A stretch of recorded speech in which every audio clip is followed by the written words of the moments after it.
શાંતિપૂર્ણ માહોલમાં મતદાન પૂર્ણ કરવામાં આવ્યું. બનાસકાંઠા લોકસભા ચૂંટણી 2024નું ગુજરાતમાં ત્રીજા તબક્કાનું મતદાનનું કાઉન્ટિંગ શરૂ થયું ત્યારે થરાદની પ્રાથમિક શાળા નંબર 1 અને થરાદની પ્રાથમિક શાળા નંબર 2 ઉપર શાંતિપૂર્ણ માહોલમાં મતદાન યોજાયું, જેમાં થરાદની પ્રાથમિક શાળામાં આવેલ મતદાન મથક પર મતદારોની લાંબી કતારો જોવા મળી. સખત ગરમી વચ્ચે પણ મતદારો પોતાનો મત આપવા લાઈનોમાં જોડાયા.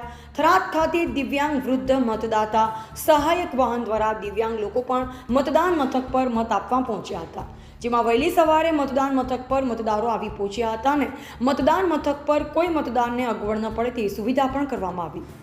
મતદાન મથક પર કોઈ અનિચ્છનીય ઘટના ન બને તેની સુરક્ષા માટે થરાદની પ્રાથમિક શાળા નંબર 1 અને થરાદની પ્રાથમિક શાળા નંબર 2 ખાતે બનાસકાંઠા એસપી અક્ષયરાજ મકવાણાએ મતદાન મથકોની મુલાકાત લીધી અને ચુસ્ત પોલીસ બંદોબસ્ત ગોઠવી દેવામાં આવ્યો હતો. બ્યુરો રિપોર્ટ વિશાલભાઈ પ્રજાપતિ, થરાદ, બનાસકાંઠા.